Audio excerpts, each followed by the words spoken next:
FT senior insider Ken Rosenthal, and also some of those answers in Fair Territory, which is out there now, released a couple days ago. Ken, great to see you. I wanted to start with your thoughts on the Braves, because we talked about Ronald Acuna Jr.'s accomplishment and the Cubs' collapse. But as we get towards the postseason, do you still feel great about the Braves, like potentially this historic dominant team, or do you put them down a notch because of what's going on with their starting pitching staff? I put them down a notch, Scott. And frankly, I'm a little worried about the Braves because of where their starting pitching is. Morton obviously is out for the division series. We know that. Max Fried is coming back, but he'll be coming back on 15 days rest. He's been on the injured list 3 times this year. He's had this recurring blister problem. So you can't exactly be sure you're going to get the classic vintage Max Fried. Then there's Spencer Strider, who has been very good for the most part, but a little inconsistent in the second half.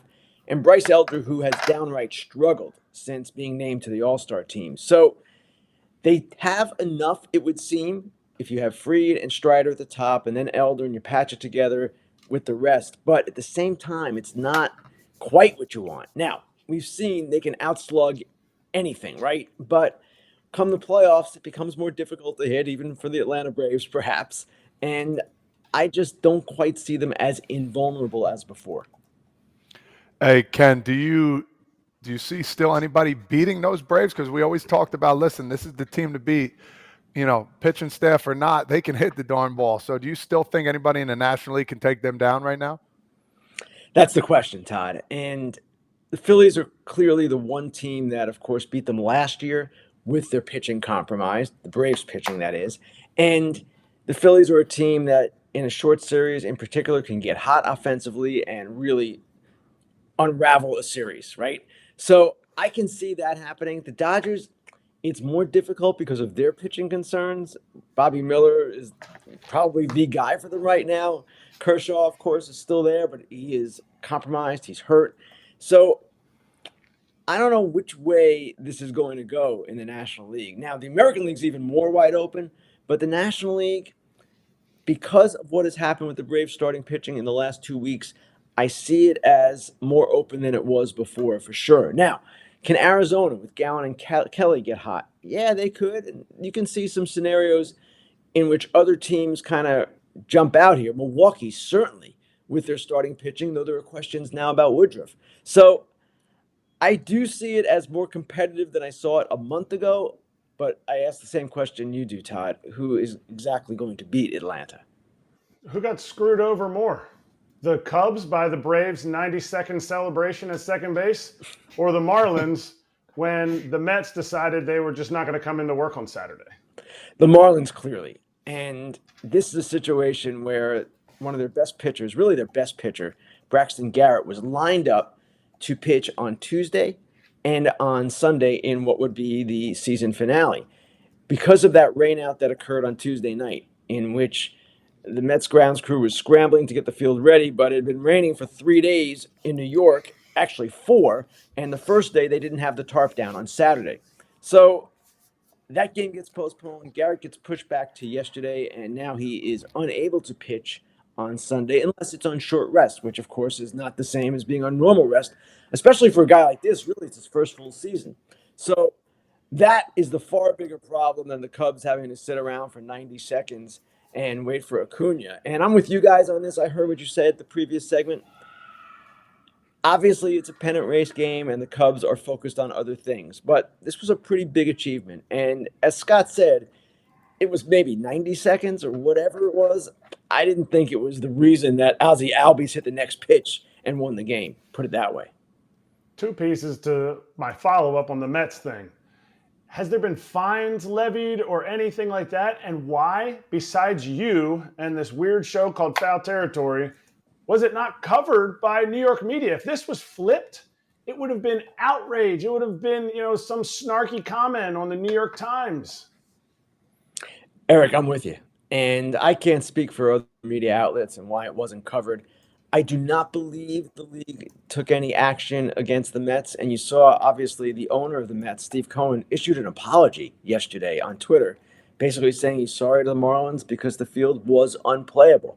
And people have said in the time that since the story has come out and since this controversy has erupted that, well, sometimes grounds crews do not put down a tarp when they think they're several days ahead for a field to get dry when a team is on the road. That's fine. I understand that, except the forecast, and I live in New York, so I know this, was rain, rain, rain, and rain. It was not a secret that there was going to be some wet weather in those days. It was the remnants of Hurricane Ophelia. So I don't really understand what happened there. It was clearly unfortunate, and if for some reason the Marlins come down to the last day and Braxton Garrett has to pitch and he pitches on 3 days rest and he's not the same, you're going to have some people in Miami who will still be upset because they were really upset when this all happened. Ken, let's get into something a little more even wilder than that. The AL playoff picture. We have AL with Fox. You're in Seattle this weekend, I believe. I'm glad you got your frequent flyer miles so I can go to Baltimore. Thank you. I appreciate it. What I mean, AJ, if I was in Baltimore, you'd be complaining about going to Seattle. Oh, 1,000,000%. I'm glad you're in Seattle and I don't have to go to Seattle. So I'm saying thank you very much. Enjoy your frequent flyer miles. All right. Enjoy your 4 seasons in Seattle, though. We'll be at the Travelers Inn because yeah, the right. 4 seasons. But seriously, though, the AL West, right? Rangers look like they pretty much have it locked up now with where they're at. The Tampa Bay's in. Toronto's in a great spot. Houston with their win last night. I think they won the tiebreaker right over Seattle, so that's really a 2-game lead. Can there be more chaos? I mean, do you think it stays where it is? It's going to be Texas wins the division, Houston's in, Toronto's in. It's Tampa, Toronto, Minnesota, Houston. That's how it's going to line up? I do expect that, AJ, and the reason why is while Houston has a tough series in Arizona to end the season starting tomorrow, Seattle has Texas, and I believe Seattle is 1-8 against Texas this year. Now, that can change, and we've seen these teams, quite a number of them, flip this year. Texas was in real trouble. Seattle was rolling in August. Things keep turning, and is it conceivable things turn again? Yes. But Texas needs only one win to clinch the division. It could come tonight with Jordan Montgomery on the mound. And Seattle is going to have to get some things go their way or have some things go their way in order to get that final wild card. Toronto, to me, is kind of catching a break here. Remember, they got swept by Texas at home in mid-September. They looked cooked, and yet they came back. But the last 2 nights against the Yankees, admittedly, good pitchers, Michael King and Garrett Cole. They were shut out both games, and their offense continues to be kind of a mystery. Why has it not been what it was the last 2 years? So to answer your question, I don't see it flipping, but to look at the bigger picture, I do see a wide open American League. I don't see a dominant team here. Every team I can point to in this particular playoff situation has flaws, including Baltimore. So it's going to be kind of fun to see this all play out, but ask me to pick a winner, I couldn't do that. Hey, Ken, something funny. Today marks the 10-year anniversary when the pinky got broken of your finger. Do you remember that? Yeah, I have a memory of that, Todd. I remember who hit it, too. I remember who hit the ball and who was mocking me for it. Hey, can we take a look? Is it like disfigured or no? Looks the same? No, actually, Todd, let me tell people what happened here. Todd Frazier hits a foul ball. I've got my head down. I thought I was protected, but I wasn't because he hit the ball so hard and with so much English. It hooked around the screen and broke my finger. Took 10 stitches. I finished the game. It was like the 3rd inning. I finished the game. And then Todd's doctor, the Reds doctor, goes home because it's a Saturday. He's not sticking around. So the Pirates doctor had to stitch it up. But he did such a good job that really you can't even tell that it was ever broken or ever stitched. It looks great. That's amazing because you need that pinky finger to get the wax out of your ears, whatever you got to do with it, of course. Yeah, absolutely, Todd. Anyway, from one Jersey guy to the next, actually, because you're a Jersey guy now. Mike Trout, I want to bring up him a little bit. You know him, the superstar, the guy that everybody wants to be. He's a beast. You talk about in your article about him. He needs to talk to Moreno now. He needs to get some answers because you don't want his second half of his career to be, just like the first. They don't really make the playoffs. They don't do anything. I think you bring up a great point, but do you see him doing that, knowing him, how quiet he is? Well, not say quiet, but he's not really big in that kind of controversy and that stuff. Right. And the point of this, what I wrote today, was basically to say, hey, He doesn't want to be traded. He is not asking for a trade, and people cannot expect him to be something he's not. You can't expect him to be James Harden asking for a trade every 5 minutes. It's not him. He is someone who was drafted by the Angels, signed 2 big contracts with the Angels, wants to stay with the Angels. So the premise was, okay, if that's the case, and he has every right to feel that way, then what's next? And what's next should be a hard conversation with Artie Moreno. Now, he said this most recently earlier this week to reporters, that he does speak with Artie Moreno and the team president, John Carpino, at the end of every season. That's fine, and I'm sure those conversations might be even a little bit more pointed than we imagine. But at this point, he needs to ask questions such as, what is our plan? What is our direction? What the heck are we doing? Because Artie Moreno as an owner is unpredictable. I would even say erratic, and their direction seems to shift year to year according to his whims. So that's what I suggested. Now, I saw a lot of the comments on the article and people saying, well, Mike Trout doesn't want out because he's not a winner. He's not competitive. This actually ticks me off when I hear it, because how do you think you get to be Mike Trout? Just floating along through life saying, hey, I got great talent, I'll just play? No, you're a great competitor. How do any of you guys, Eric, Todd, AJ, anybody else, how do you make the major leagues? Because you're tough-minded and you're competitive. So that argument, I don't buy. And while I would like to see Trout go to a contender, if that's what he wants to do, stay in Anaheim, then that is his absolute right to do that. And there actually are some things to admire about that. The loyalty, the desire to see it through. So don't tell me he's not competitive, he's not a winner, but at the same time, he cannot be passive about this anymore. I would say he needs to go to those guys, Moreno and Carpino, and say, guys, it's time. And if you don't start running this franchise in a coherent fashion, remember, I do have the right to go public. And everyone has a patience level. I would imagine Mike Trout has one too. Good, Ken. It's like you've been listening to me rant on the show for the last couple of weeks. But now, the biggest news I got out of that was you read the comments in your articles. I cannot wait to get burner accounts and just make up all kinds of bullshit to write in the comment section. Hey, AJ, anything you might say, and you're creative and you're a smart guy, I don't even know if you can match what I get on a daily basis. AJ wouldn't actually hurt your feelings, Ken. AJ just like prods you a little bit. So if you see somebody like a little jab here and there, you're like, oh, flag it, burner account. Well, there are little jabs. There are wheelhouse punches that come pretty much all the time. It's just the nature of it. Mm-hmm. So you said in your article, you said Trout, quote, your exact quote was, he needs to adopt Trout's forceful approach. Now, we've never seen much emotion out of Mike until just the other day when he was almost brought to tears. Do you feel like now as an older player, there might be more of a, as you said, forceful approach that Mike could bring up? I don't know, honestly, Eric. And that emotion the other day was really interesting to me because this was not a spontaneous news conference at his locker. It was sort of planned in the sense that Mike is going to speak today. Here's the time. Reporters, you come and you talk to him then. So it's not as if they caught him by surprise. He knew he was going to talk. I think the emotion, if I had to guess, and I'm not inside Mike Trout's head, comes from the fact that he is so frustrated that he didn't get back really this year after the hamate fracture. And that it's been 3 years now of a lot of injuries. He's played in fewer than 50% of the Angels games the past 3 seasons, only 41 games in the second half the past 3 years combined. He's frustrated. That bothers him, of course. That's part of it. The fact that he has to answer these questions every year because the team is underachieving, that's part of it.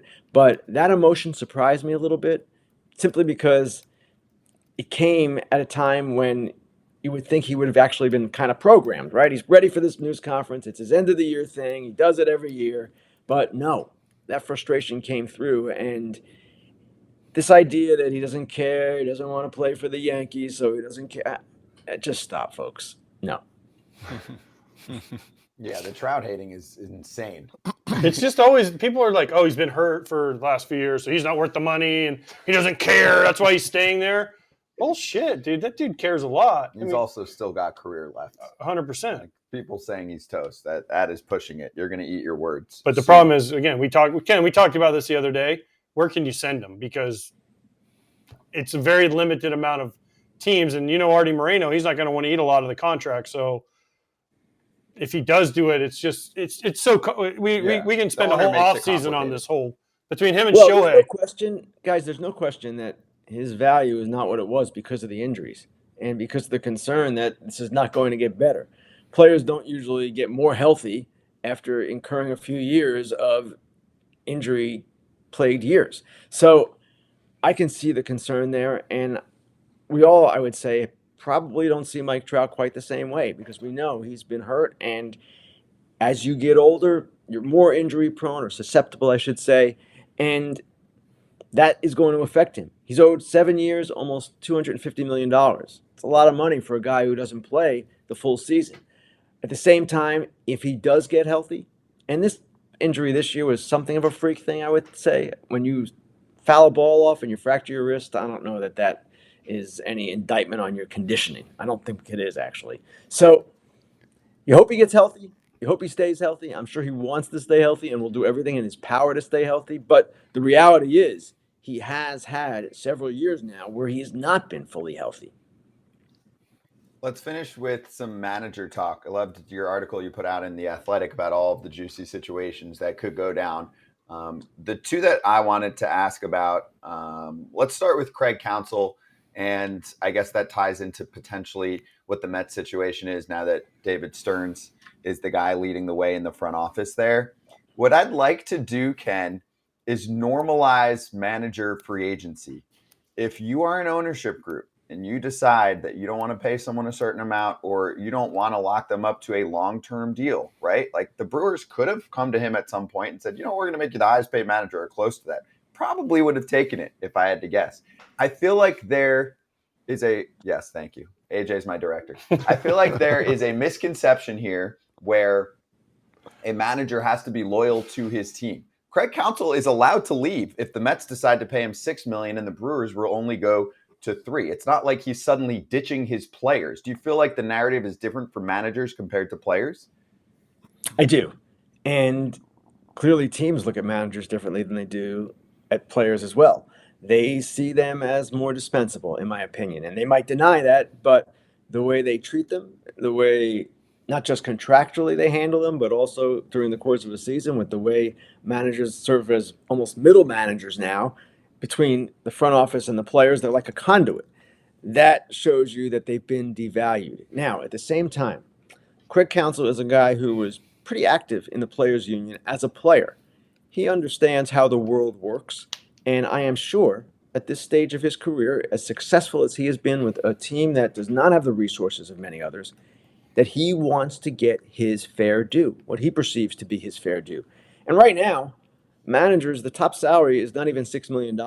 So my goodness, when you're paying some players who are not even performing $10 million, $15 million, and you won't pay a manager $6 million, I mean, what are we talking about here?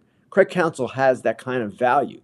So the fact that he isn't signed, to me, indicates that he will be a free agent. It's just like any player at this stage who is not signed. You expect him to go to the open market. And I expect Counsell to go to the open market. And maybe it's the Brewers who step forward and say, you know what, Craig, we will make you the highest pay. We see you as that important to our franchise. Or maybe the team. I will say this, that fans who say this isn't a story, or this is Brewers fans who say this, leave our guy alone. Sorry. Sign your guy to a contract extension, and then this talk all goes away. Hasn't happened. So I know you're not a big predictions person, but you put out so many good nuggets in the managing article. I need you to give me higher likelihood instead of predictions. Alex Cora being the GM of the Red Sox next year, or your guy Counsell going to New York? Counsell to New York.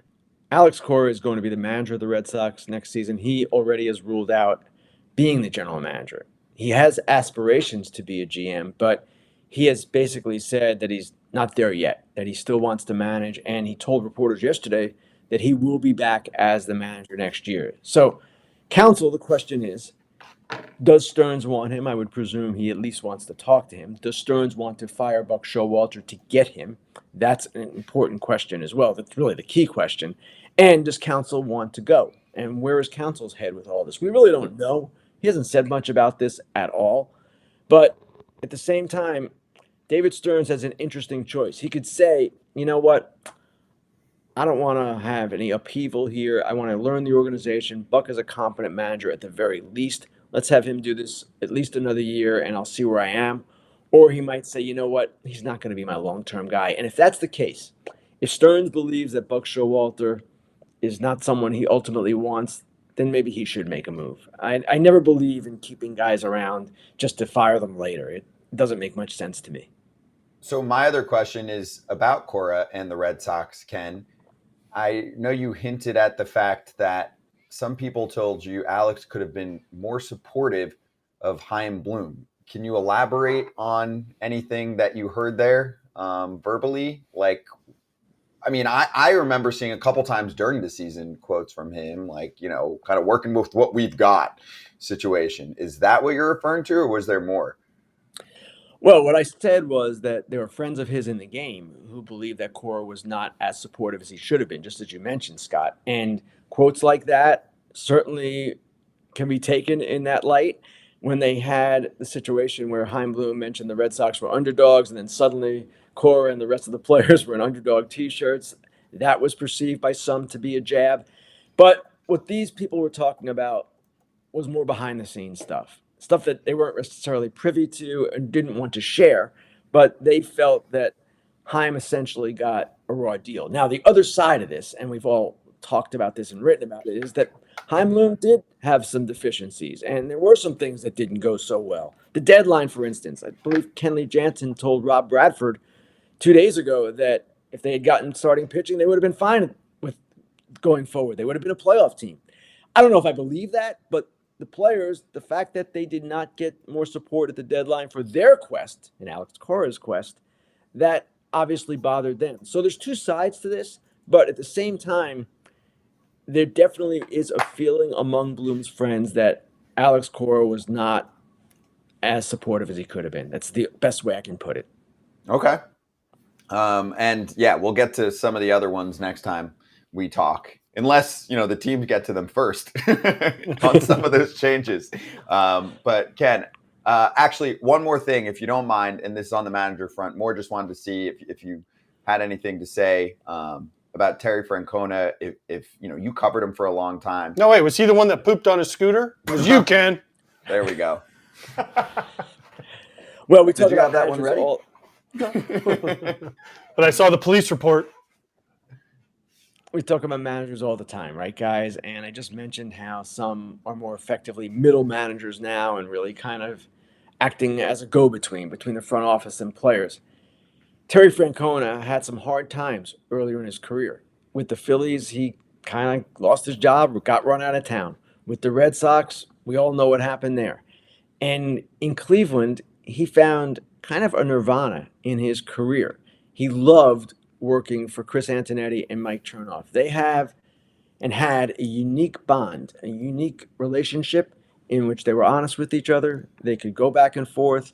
And Francona felt he had the support from those two guys that he never really had to the same extent in other places. Maybe at times he had it, but not consistently. So he enjoyed being there.